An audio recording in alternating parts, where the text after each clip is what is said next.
Yo tengo un burro que se encuentra enamorado de una mula que ese burro conoció, pero esa mula se cree muy chula, no le hace caso a mi burrito querendón, pero es muy necio, necio, necio mi burrito, cuando la mira se le pone a rebuznar, le dice hi, hu,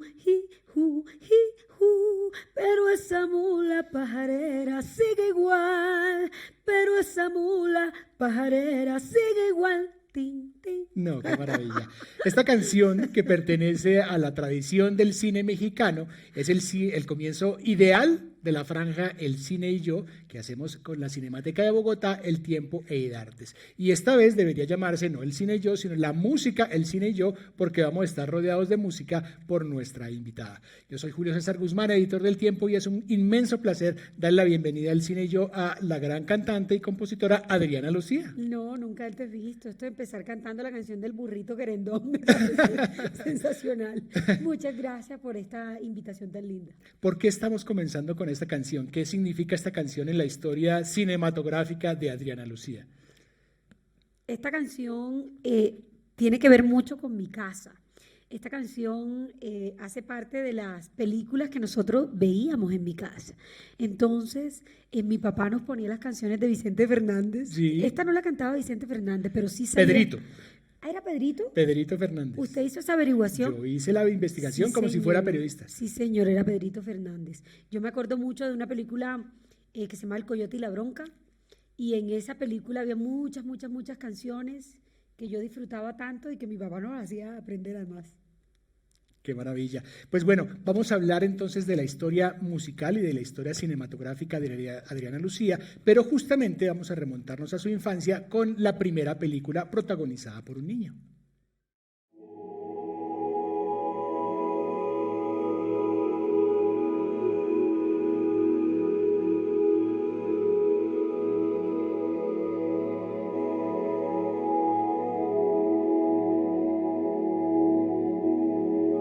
Marcelino Pan y Vino es una película de 1955 dirigida por Ladislao Vaida, con Pablito Calvo, que es el niño protagonista, Rafael Rivelles y hasta Fernando Rey, que es una de las grandes estrellas del cine español. ¿Por qué escogimos esta película y dónde la vio Adriana Lucía? Yo no tengo ni idea por qué escogieron esta película en mi vida para que sea una película primera. Además que te contaba cuando hablamos que efectivamente me acuerdo del nombre, pero no tengo muy clara la trama, pero sí me acuerdo de una escena, porque esta fue la primera película que yo vi. Recuerdo aquí a mi tío Milat, le mando saludos, nos cogió a todos y nos dijo, van a ver todos Marcelino Pan y Vino. Una tragedia, es una lloradera, o sea, no hagan eso con sus hijos. No, pero la verdad, recuerdo una escena en donde el Cristo como que cobra vida.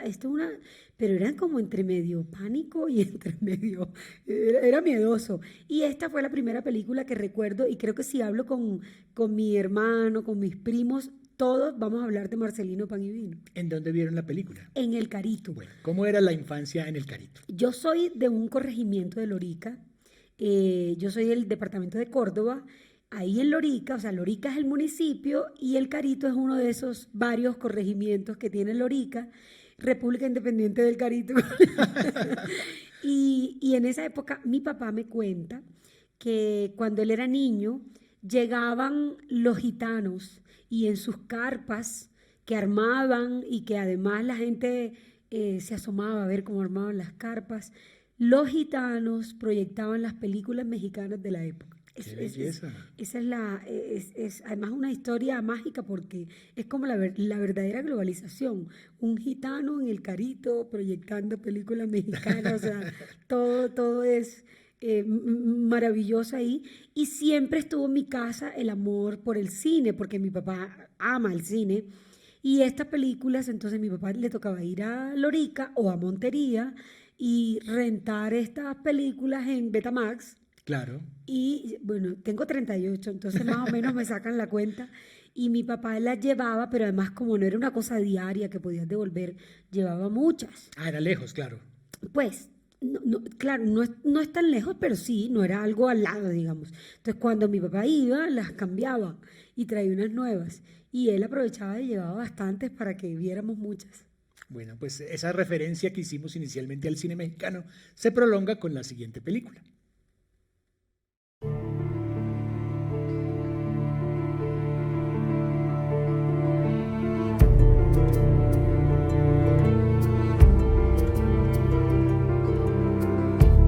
El Profe es una película de 1971 dirigida por Miguel Delgado, pero sobre todo protagonizada por Cantinflas, Marga López y Víctor Alcocer. ¿Les gustaba mucho Cantinflas en la familia? Nos encanta Cantinflas, o sea, es el favorito de la casa. Recuerdo esta particularmente, además mi mamá es profesora, le encanta esta película. También si yo fuera diputado, lo recuerdo, bueno, muchas, pero particularmente esta película, aunque la vi en mi infancia, la he visto eventualmente y es el retrato exacto de la sociedad actual. O sea, esto no ha cambiado. Si tú tomas un discurso cualquiera de cualquier película de Cantinflas y todo cabe hoy en día, es como si no hubiéramos superado cosas tan básicas. Amo esta película porque primero es Don Margarito, el gamonal del pueblo, que no le conviene además que la gente se eduque, el clásico, ¿no? de nuestras tierras, pero además un profesor que es músico, que les enseña además música, en todos lados iba música por ahí, y hay una cosa que a mí me identifica profundamente, y es que uno quiera o no, cuando naces en la zona rural de este país, sabes cómo funciona esto de las escuelas, que no tienen presupuestos, que nos toca a todos rifas, juegos y espectáculos para sostener la escuela. Entonces, cuando la veo, creo que también me vi muy reflejada, pero es fascinante ver a Cantinflas en cualquier papel, uno creyéndole además, riéndote, pero diciendo unas cosas, unas críticas mordaces, pero de una manera muy divertida. Adriana Lucía, ¿recuerda algunos de sus primeros maestros allá en el Carito? Claro, no, yo soy la propia Zapa, que me acuerdo de los maestros. Mira, yo estudié, fui la primera generación del jardín infantil del Carito. Entonces, Angelitos Traviesos. ¿Se llamaba? ¿Y eras Angelita o traviesa? No, yo en esa época Angelita, no, nada. Traviesa, mentira, traviesa. Yo recuerdo obviamente a mis primeros profesores, tenía una tía, mi tía Elena, a ella le decimos la seño, allá en la costa decimos seño, la seño Teresita, pero también recuerdo que luego en la primaria, yo estudié en la primaria también en el Carito y mi mamá fue profesora mía. No nos fue tan bien, compartiendo desde ese punto de vista, no, mentira.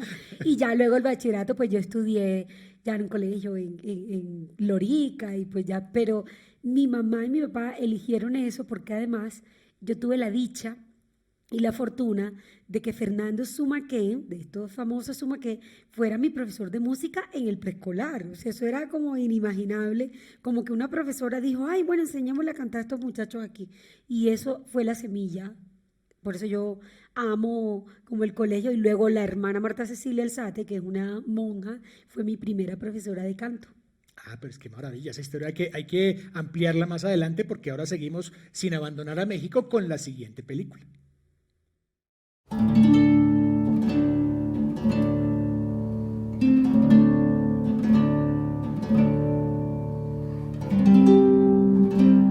Como agua para chocolate es una película de 1992 dirigida por Alfonso Arau, basada en la novela de Laura Esquivel, con Lumi Cavazos, Marco Leonardi y Regina Torné.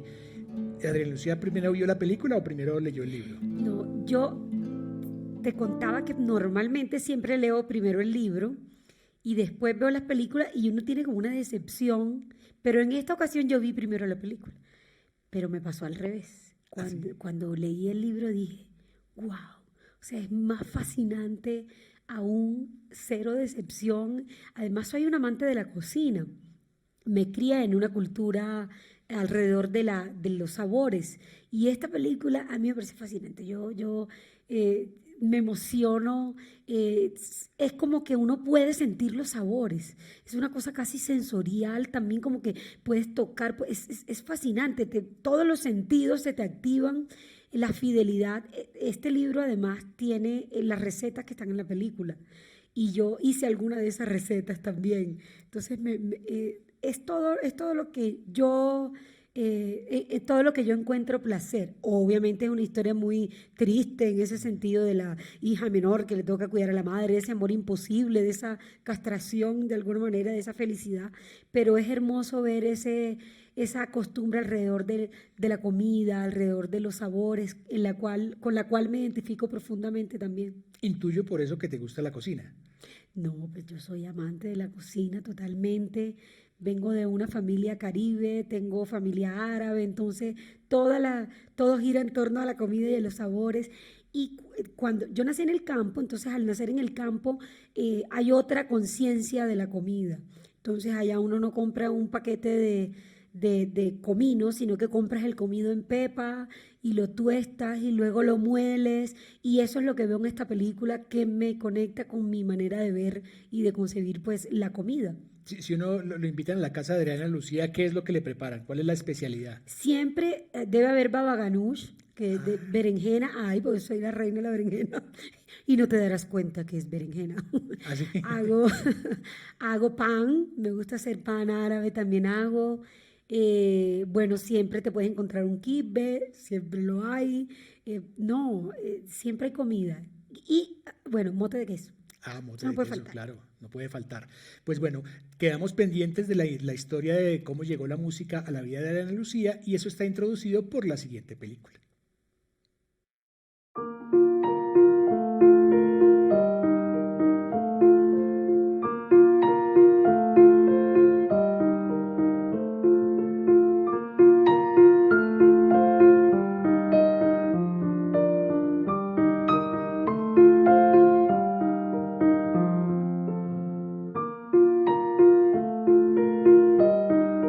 El piano es una película de 1993 dirigida por Jane Campion, con Holly Hunter, la protagonista, Harvey Keitel, Sam Neill, pero sobre todo con Anna Paquin, esa niña de 11 años maravillosa que se ganó el Oscar. ¿Qué sentimientos le despertó esta película a Adriana Lucía? Yo creo que mis papás no sabían de clasificación, porque yo era muy chiquita. Y claro, hay unas escenas fuertes, y en esas escenas nos tapamos los ojos. Seguramente mi papá vio el piano y dijo, eso le gusta, Claro. porque hemos sido músicos siempre. Yo estoy en la Escuela de Bellas Artes desde que tengo 5 o 6 años, entonces seguramente cuando llegó la película ya yo cantaba por ahí, bailaba, lo que sea. Esta película, ahora la vi y me emocionó. Mira que es una cosa muy particular. Puedes no entender nada y entiendes perfectamente de qué se trata. Yo creo que nunca en la vida tuve plan B. Yo siempre soñé con ser músico. Y cuando veo este tipo de películas en donde todo gira alrededor de ese piano, porque es impresionante, el piano es protagonista, el instrumento. No solamente la pianista, sino el piano como instrumento. Eso me parece una cosa que a mí me hizo entender el valor, primero, y el respeto hacia el instrumento, pero también esa necesidad de comunicarse. Una persona que no puede hablar y que solamente la forma de entender el mundo es a través de las melodías y de las armonías. Eso fue muy fácil para mí para entenderlo de niña. No necesitaba ser adulta para entender eso.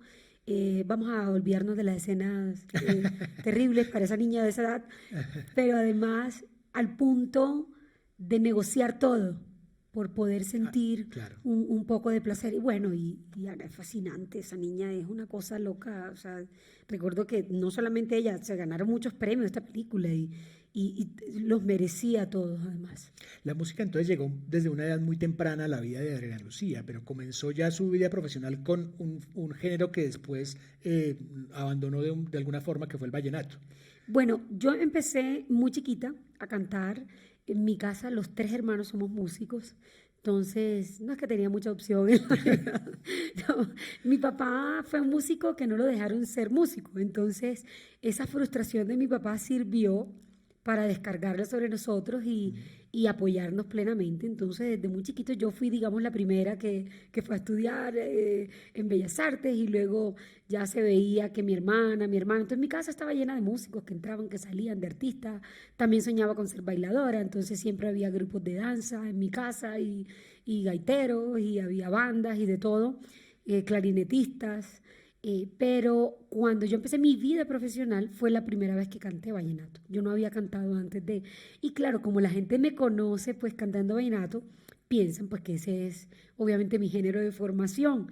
Sin embargo, no lo es, pero infinitamente agradecida con un proceso bastante, bueno, exitoso. Me conocieron mucho, llegué a la industria de la música, es decir, yo arranqué en la industria.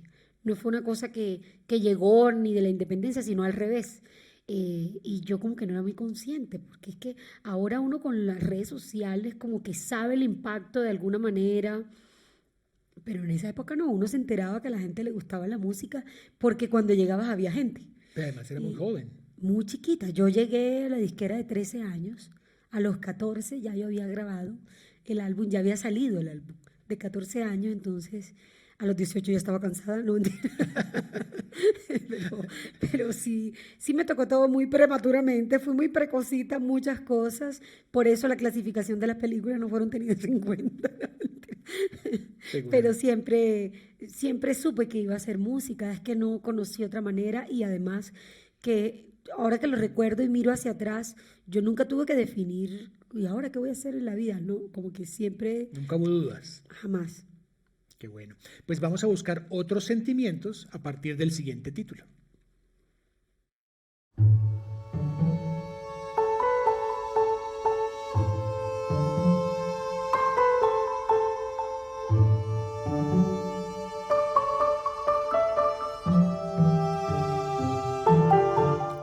La vida es bella es una película de 1997 dirigida y protagonizada por Roberto Benigni con Nicoletta Braschi, que es su esposa en la vida real, y Giorgio Cantarini, que es ese niño maravilloso. No necesariamente son sentimientos alegres los que despierta esta película, o ¿cuál fue la reacción? No, esta película, es que es increíble como uno termina gustándole las películas que te conectan con tu vida. O sea, yo creo que es un poco un reflejo que hacemos de nuestros sentimientos sobre la película. Es fascinante, además que es la sencillez, es la belleza de lo sencillo, pero eso es complejo. Esa es la que se nos olvida. Pero además una historia bastante trágica, contada de una manera tan sencilla. Yo creo que esta película marcó a las personas que la vieron. Creo que si Sin hablas con duda. muchas personas, nadie se olvida de esta película, es inolvidable. Y al principio parece que va a contar una cosa diferente. Y además en la Toscana, italiana y todo como tan fascinante, pero luego termina en esta fantasía alrededor de la guerra. Ujú. Y es para mí indudablemente difícil no proyectarme, difícil no proyectar a Colombia, difícil no proyectar este país tan lleno de tantas violencias y uno dice, ¿cómo harán los padres para contarle a sus hijos la historia de la guerra? Y aquí vemos un padre sacrificando todo, incluso su vida, por la vida de su hijo, pero además intentando que él vea otra realidad en una realidad tan dura y tan fuerte como es la guerra. Esta película es, uno llora y ríe. Sin duda, sin duda. Pero además en un momento determinado la guerra cambia completamente el giro de la vida. ¿Eso le pasó también a Adriana Lucía? ¿En algún momento tocó la guerra y la violencia a su propia puerta? Bueno, siempre, yo desde que el mundo es mundo, que yo conozco, siempre vivimos alrededor de la violencia, pero mira que hay una cosa bien particular. Cuando yo empecé mis clases en la Escuela de Bellas Artes de Montería, no sabría yo exactamente qué año, pero sí debió ser finales de los 80, entonces, o principios de los 90, y en esa época se hablaba por allá de las limpiezas sociales. Y yo recuerdo que mi papá me dijo a mí, después de llevarme algún tiempo, recuerdo a mi profesor, el profesor Tiburcio que tocaba piano, me acuerdo que mi papá me dijo, no podemos ir más porque en Montería está muy peligroso. Y recuerdo ese término que me traumatizó porque yo no entendía. Sí, yo oía que la gente decía, están limpiando, ¿no? Están unas limpiezas. Y entonces como que yo decía, pero limpiar es bueno, porque puede ser malo, porque se puede asociar la limpieza con algo malo. Por esos mismos años, pues fue la incursión paramilitar después de una guerrilla tremendamente terrible en mi región, pues las autodefensas de Colombia nacieron allá en esa zona donde yo nací y evidentemente vivimos pues todos los flagelos de la guerra, pero yo sí sentía que en mi pueblo y en el lugar mío yo vivía como una fantasía, porque yo vivía entre grupos de danza, entre músicos y era como que una violencia que rondaba, pero que estaba ahí a la vuelta de la esquina, que todos sabíamos que había algo, pero en mi casa no entraba.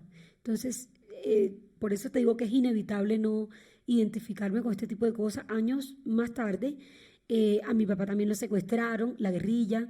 Entonces, creo que en este país no sé quién no ha tenido que ver con la guerra, pero sin duda todos tenemos un pedacito de esa violencia Esa que ha tocado violencia, nuestras puertas. lamentablemente. Para introducir la siguiente película, que ya es de este siglo, ¿en qué momento se viene a vivir Adriana Lucía a Bogotá? Yo me vine a vivir a Bogotá en el año 99 porque terminé el bachillerato.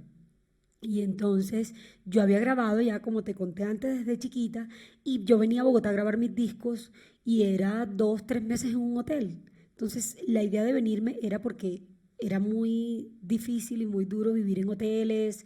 Mi papá siempre me decía, bueno, como termines el bachillerato, te vas para Bogotá. Me vine, empecé a estudiar comunicación social ¿En en la dónde? Universidad de La Sabana. Hice 5 semestres en la San Marino, no mentira, pero sí hice 5 semestres de comunicación. Ay, bueno, en el quinto me retiré. En el quinto semestre me retiré, estudié 2 años, un poco más de 2 años en la Universidad de La Sabana. Y antes, mientras llegaba, porque yo me vine, yo entraba a mitad de año, pero me vine como a la mitad del primer semestre. Y ese tiempo hice un semestre, hice unas clases libres de música en los Andes. Entonces estaba estudiando, como que escogí algunas carreras mientras entraba a comunicación social a la Sabana. Entonces yo llevo más años aquí que lo que vivía allá. Yo me vine de 16 años y tengo 38, entonces tengo más años aquí. Soy Increíble. cachaca, yo soy cachaca ya. Pues bueno, 3 años después de que llegó Adriana Lucía a Bogotá, se estrenó la siguiente película.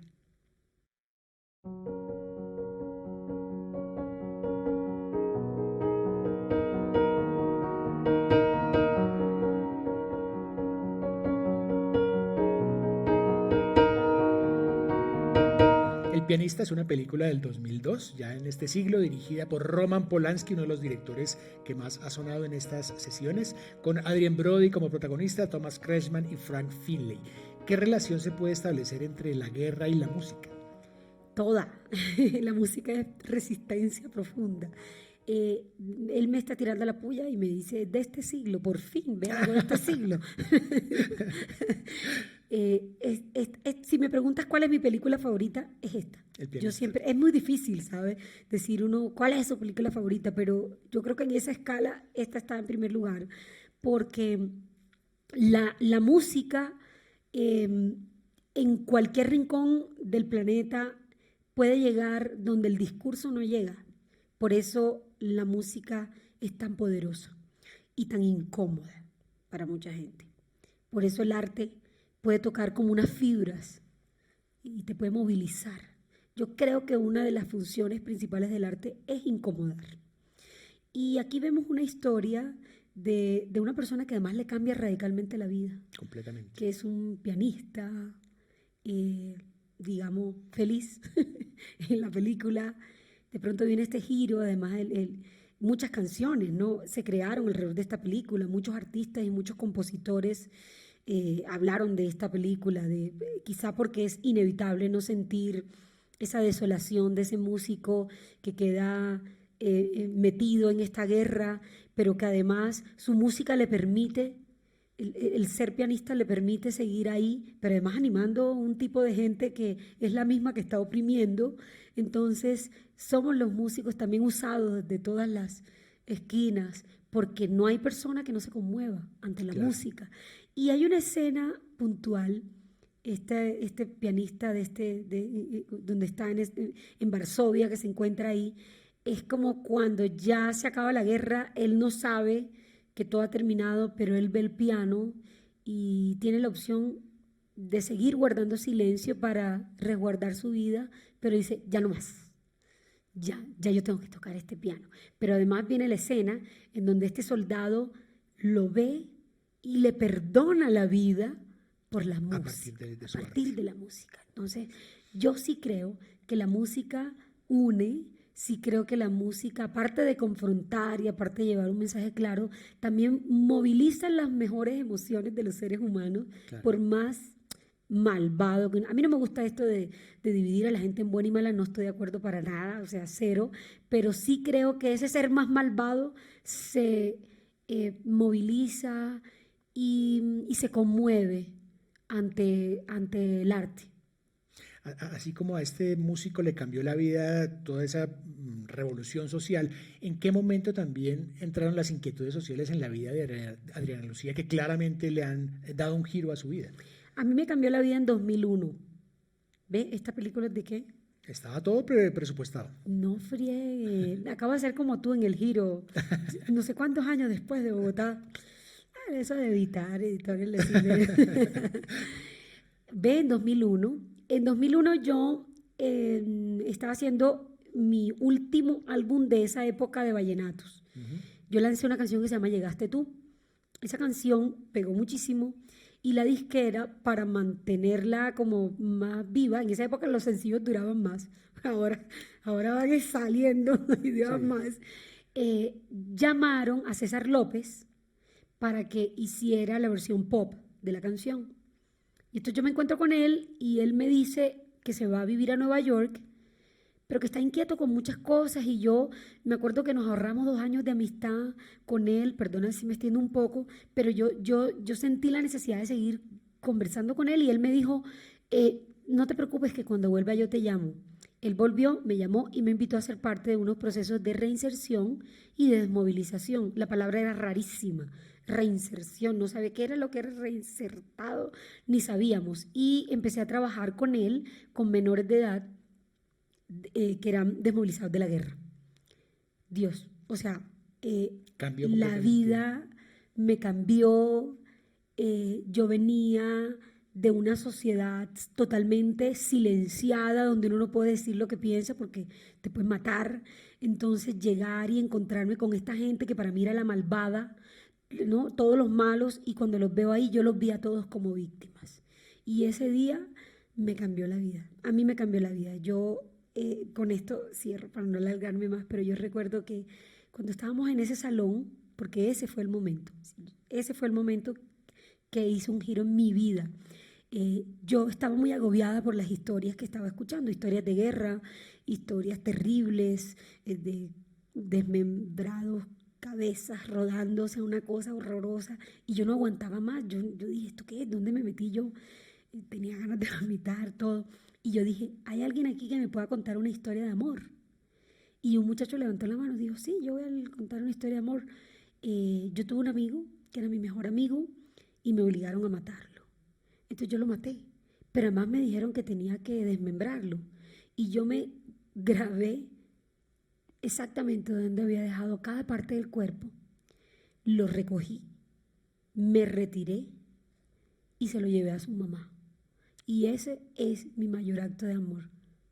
Cuando ese chico me contó eso, o sea, un menor, yo dije, este es el amor para él. Claro, y si nos vamos a la guerra, pues una madre que tiene un cuerpo para llorar es más justo que una que no. Pero no es justo nada. Y ese día yo dije, no, yo no me puedo hacer la loca. No podemos hacernos los locos. Aquí fracasamos todos fracasamos aquí. Y desde ese momento yo no era consciente de muchas cosas que soy consciente ahora, pero ese día la vida me cambió para siempre. Pues cambió para bien, puedo decirlo, desde la sociedad civil. Pero aparte de ese activismo y de esa conciencia social y de la música, Adriana Lucía también hizo cine, como vamos a ver ahora.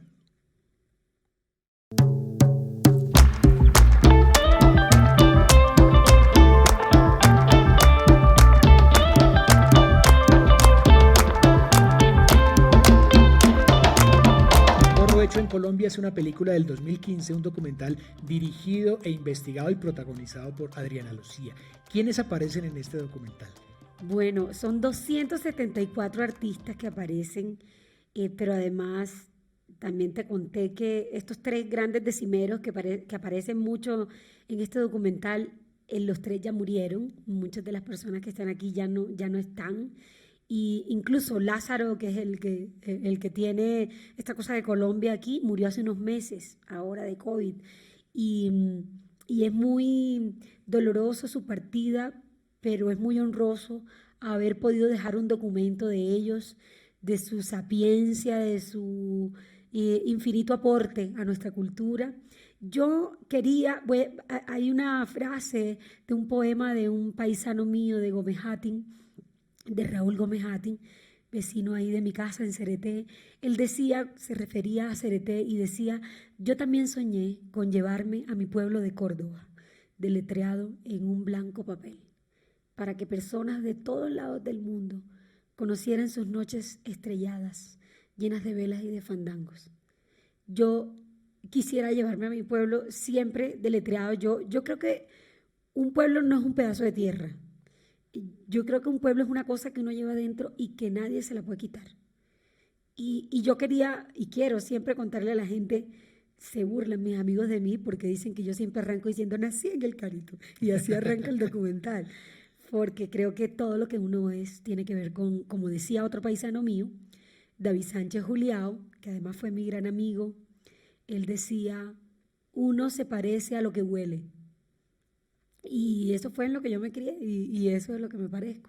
Y Porrocho en Colombia es un sueño hecho realidad que costó muchas lágrimas, muchos años de endeudamientos terribles, porque yo no sabía dónde me estaba metiendo, absolutamente no tenía ni idea que esto era tan costoso y que además proyectarlo en salas de cine era tan costoso y que uno tenía que pagar además las pantallas y comprar, o sea, yo no tenía ni idea, movida por la emoción, fue muy irresponsable, digamos, la manera económica, como que eso lo resolvemos, y de pronto vino una avalancha de cuentas de De cobros, deudas. eh, pero al finalizar, cuando ya pagas esa última deuda y ves esto, ¿no? Ya lo ve uno con otros ojos, y uno dice valió la pena. Yo aprovecho y meto la cuñita de que si la gente quiere ver porro hecho en Colombia, está en eltiempo.com a través del servicio de Ailes, lo pueden ustedes rentar. No mete esa puya, más, claro, sí. Entre al tiempo. Pero además, esta película y el porro en particular significó un giro también en la carrera. Bueno, es como una deuda pendiente, porque al ser yo cordobesa, esta es mi formación primaria. Y luego, pues por temas comerciales, termino en el mundo del vallenato, que eso es otra historia. Entonces, cuando yo cumplo la mayoría de edad, que fue por los años 2000, 2001, que ya, mejor dicho, irreverente delante del mundo, yo nunca pensé que iba a volver a la industria porque yo salí mamada de la industria. Yo no quería saber nada. Yo sentía que mi objetivo se había perdido y por ahí 7 años después de estar dedicada solo a procesos sociales, yo estuve 7 años viajando por Colombia y en otros países, entendiendo la música desde el servicio. Yo pensé que ya yo no volvía al mundo de la industria y Carlos Vives me insistió mucho, fue un padrino, digamos así, y él, recuerdo que cuando él y yo nos conocimos en el año 97, en la disquera, él me dijo, tú y yo vamos a hacer un disco, tú y yo algún día vamos a hacer un disco y este va a ser tu disco. Y yo decía, ¿qué es eso? Cuando llegan estos años, digo, este era el disco que teníamos pendiente, lo hicimos, Porro Nuevo.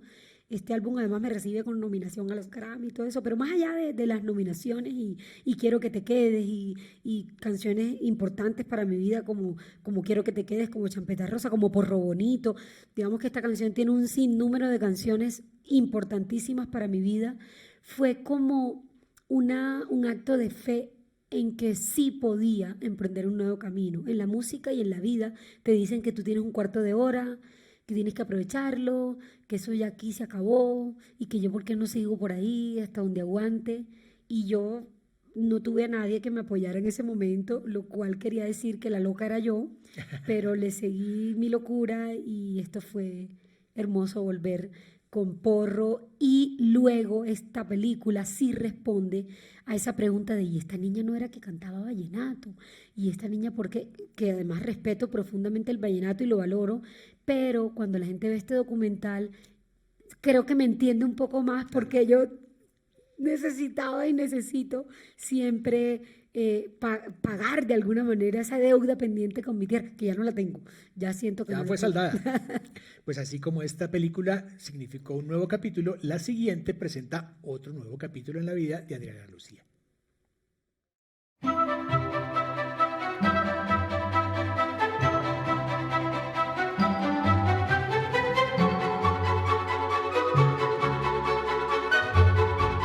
Matilda es una película de 1996 dirigida por Danny DeVito, que además también es protagonista, con Mara Wilson y Rhea Perlman. Esa película habla de niños, padres y profesores. ¿En qué momento la maternidad No, tocó a su puerta? no, Matilda es espectacular, porque además es muy maternal, además es la historia de esos huecos y de esos vacíos, de una niña incomprendida en una familia que no valora lo brillante, que todos lo ven menos los padres, suele suceder, Suele suceder. pero además que encuentra el cariño en esa maestra que suple toda esa necesidad que en la casa no tiene.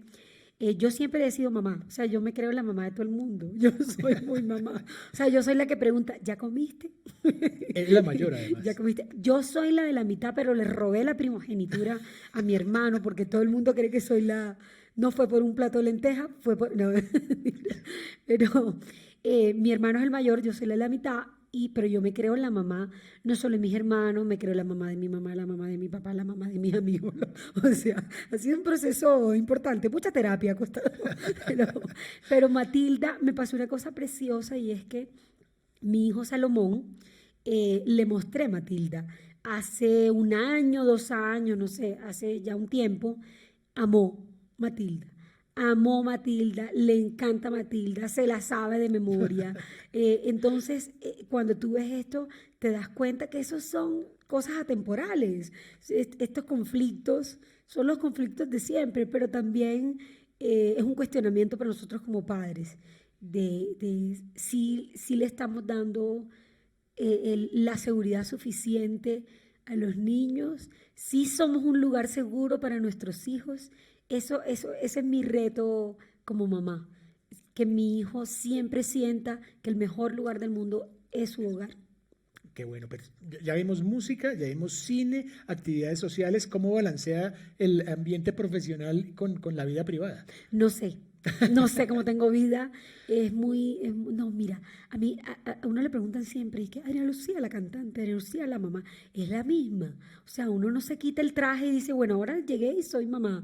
Ahora soy, eso no es verdad. Bueno, por lo menos en mi vida no lo es. Yo soy la misma, pero además es inevitable no vincular, porque esto no es una carrera que tú llegas y, bueno, ya, dejo el trabajo en la casa, no, porque tú cantas en la casa, tú llevas los músicos a la casa, compones en la casa, o sea, es muy fácil estar. Además, mi hijo me acompaña en mi activismo también. Me pasó la semana pasada que le dije un viaje que íbamos a hacer, entonces vamos a salir a tal parte, vamos a marchar, me dijo. Y Qué bueno.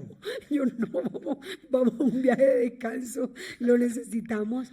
Es difícil lograr el balance, pero yo voy a aprovechar para dar unos créditos. Dale. Mi esposo, él es una persona, ¿Cómo se llama él? Felipe Buitrago, sí, pero Felipe es súper bajo perfil, él no le gusta figurar, salir en nada. No es el exministro de Cultura.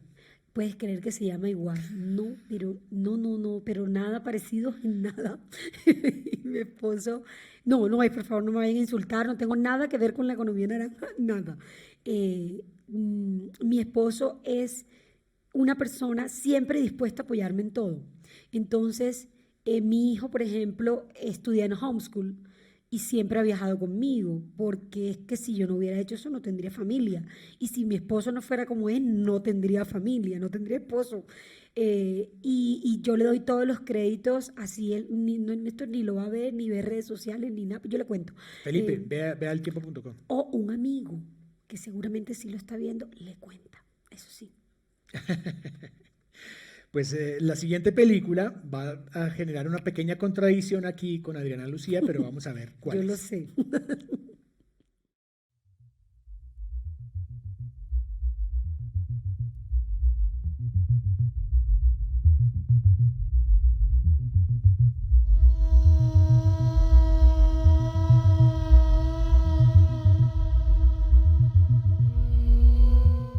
El Orfanato es una película de 1998 dirigida por Juan Antonio Bayona y producida por Guillermo del Toro, con Belén Rueda, Fernando Cayo y las participaciones especiales de Edgar Vivar, el señor Barriga que aparece por ahí, y de Geraldine Chaplin, la hija de Chaplin. Yo creo que es la primera vez en el Cine y Yo que usamos una película que no le gusta al invitado, sino que es todo lo contrario.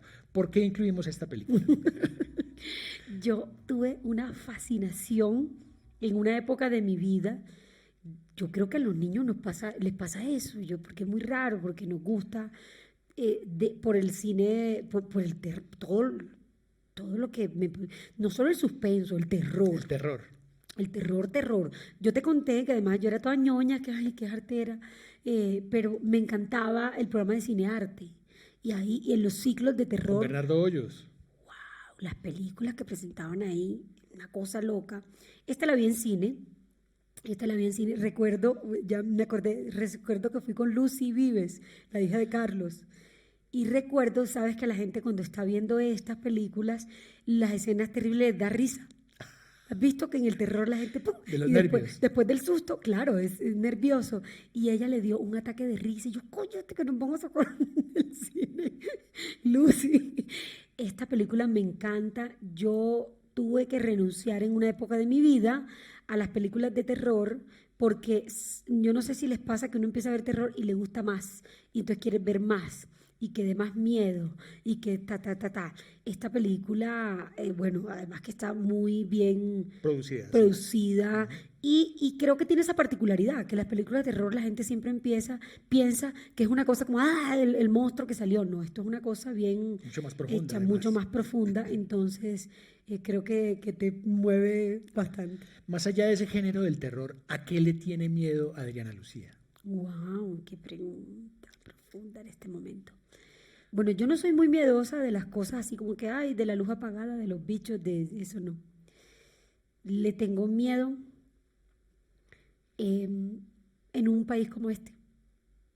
Eh, en los últimos 2 años de mi vida he tenido 3 amenazas y pues me ha tocado estar en fiscalías y cosas y como que uno no es muy, como que en qué momento terminé yo metida en esto. Es decir, cuando digo metida en esto es en este problema de que por opinar te puedan amenazar. Pero entendí que mi miedo no es a otra persona, sino a que eso haga que uno se calle y que uno se paralice. Le tengo miedo a la autocensura.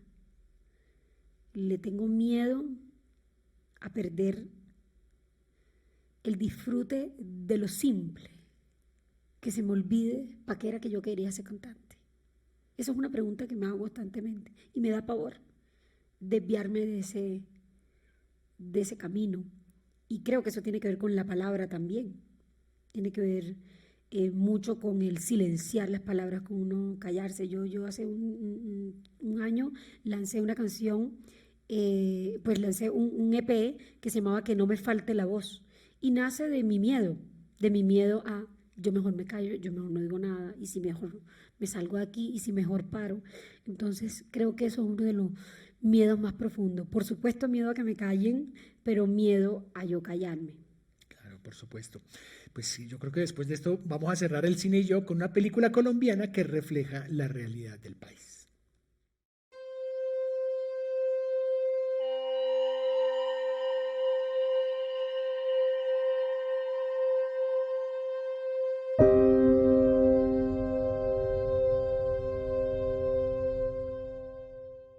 Retratos en un mar de mentiras es una película del año 2010 dirigida por Carlos Gaviria, con una actuación impresionante de Paola Baldión, de Julián Román, buen amigo de Adriana Lucía, y de su padre, de Edgardo Román.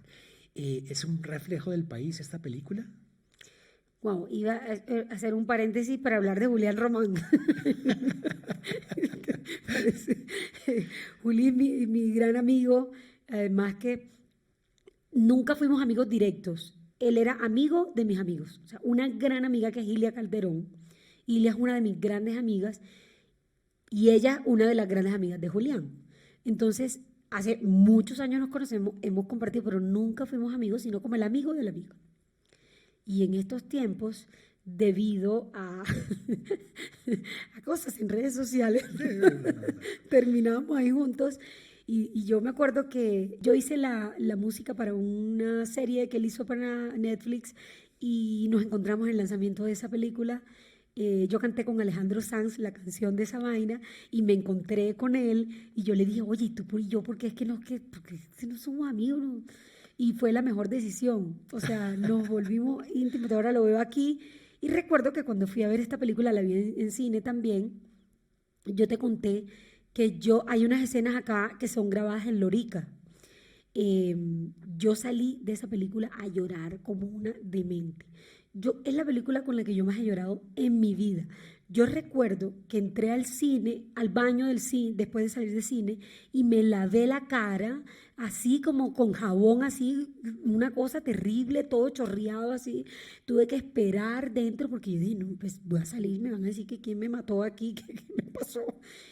Y entendí que no solamente era verme la tierra ahí ni nada, sino que es el conflicto eterno de Colombia.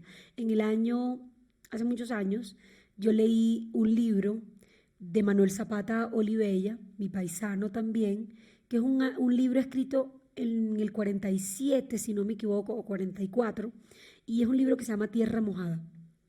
Ese libro narra la historia de los desplazamientos, de cómo la tierra fue robada, de los gamonales que robaban la tierra y que le robaban la gente que no tenía escritura. Entonces esta película habla de eso, de unas personas que van en búsqueda de esa tierra, pero entonces aquí la tierra, las ejecuciones extrajudiciales, el desplazamiento, la guerra, o sea, esta película fue de hecho prohibida. Eh, fue muy incómoda y la sacaron y desapareció. Y es una película que para mí debía verla más gente. Sin duda alguna. Y me estremece, me parece, bueno, y en particular ve a Julián ahí. Siempre lo llamo a decirle, ¿cómo es que se llama esa película? Se me olvidó el nombre, no sé por qué. Pero es de verdad una película muy fuerte. Y es un juego de palabras además porque toman retratos encima de un mar de mentiras, una cosa muy inteligente. Uno escuchando estos relatos y escuchando todas las historias maravillosas que nos ha contado Adriana Lucía, tiende a pensar que es muy pesimista. ¿Es pesimista o optimista sobre el futuro del país? No, al contrario. Yo creo que seguir soñando en este país este país es un acto constante de fe. Yo en lo que no creo es en esa falsa felicidad. Yo en eso no creo. Y siempre que lo digo, les incomoda mucho que lo diga, no están de acuerdo, siempre hay 2, 3 personas que me pelean por lo que yo digo, pero en verdad lo creo. Yo soy una persona genuinamente feliz, diga, tranquila, tengo una vida no, tranquila, creo siempre en la bondad de la gente, encima de mis miles de defectos, siempre confío, yo confío en la gente. Pero yo creo que este país salta del dolor a la alegría sin hacer, de la rabia a la alegría, sin hacer un tránsito por ningún lugar. Entonces tenemos como la obligación de ser felices. Todos agarrémonos de las manos, somos felices. Y yo he aprendido que hay que entender los tiempos. Hay que entender que hay tiempo para todo. Hay tiempo para la rabia, hay tiempo para el dolor y hay tiempo para la sanación y tiempo para la reconciliación. Creo que en este país no hemos entendido los tiempos. Yo soy optimista en el sentido de que creo que hay una nueva ciudadanía consciente de eso. No creo en ese optimismo de todos somos hermanos y nos vamos a agarrar de las manos y seremos felices. Si ese es el optimismo que esperan de mí, no lo tendrán porque eso me parece un comercial de televisión y eso no es verdad. ¿En dónde veo yo la luz? Y es lo que veo, y es lo que me mantiene en pie y lo que me mantiene firme. Primero en este estallido de artistas que hay en todos lados. O sea, yo voy a decir una cosa medio utópica que vas a decir, ay, sí, tan realista, tan boba, pero yo creo que este país necesita más espacios para ser feliz. Yo creo que si en los parques de los pueblos y las ciudades hubiese obras de teatro, cine, danza, música, que la gente tuviera más espacio para ser feliz. Yo creo que tendríamos una sociedad más sana Esta Sin duda. sociedad vive de duelos sin resolver, heridas taponadas, cosas que se le pone pañito de agua fría. Somos felices, el país más violento pero más feliz, eso es mentira. Necesitamos más espacios para sanarnos. Yo veo la luz en una sociedad que es capaz de pensar como nación. ¿Qué quiere decir eso para mí? Que si tocan a una persona nos duele a todos, que podemos pensar diferente, totalmente estar en orillas opuestas, que podemos tener pensamientos políticos, sociales diferentes, pero que nos tenemos que poner de acuerdo en un mínimo, que es la defensa de la vida. Este país tiene que amar la vida, tenemos que aprender a amar la vida. Que cuando uno diga me duele la muerte de alguien, no haya otra persona que te diga, pero quién sabe qué andaría haciendo. Pero quién sabe que esa gente de por allá, no, nadie merece morir de esa manera, nadie merece que su vida sea cegada de manera violenta, nadie. Y esas personas que no nos gustan como piensan, también caben en esta mesa. Claro. Eso es lo que yo creo y esa es la luz que yo veo en una nueva sociedad activa, capaz de verse en el dolor ajeno, capaz de verse en las heridas del otro, capaz de entender que yo no necesito haber pasado hambre para entender que el hambre es indigno. Uno no necesita vivir muchas cosas para solidarizarse con el dolor ajeno. Pues qué maravilloso mensaje. En esa búsqueda de espacios estamos también desde el tiempo, desde la Cinemateca de Bogotá, desde Artes, y por eso hacemos también esta franja El Cine y Yo. Muchas gracias, Adriana Lucía, por estar en El Cine y Yo. Qué cosa más linda esta entrevista, qué cosa más linda este espacio. Me siento muy conmovida, he llorado de paso, se me ha espelucado el cuerpo aquí. Gracias, de verdad que me hace falta y me recuerda cómo el cine, cómo el arte hace registro y conciencia. Ojalá surjan más películas en Colombia que nos muestren y que nos conmuevan. Y a ustedes también muchísimas gracias por acompañarnos, por estar con nosotros. Si no quieren perderse charlas maravillosas como la que nos acaba de regalar Adriana Lucía, los invitamos a que estén pendientes de la programación de la Cinemateca y a que se suscriban al canal de YouTube de El Tiempo y que estén pendientes de la próxima edición de El Cine y Yo, la franja de IDARTES, El Tiempo y la Cinemateca de Bogotá. Muchas gracias a ustedes y hasta la próxima.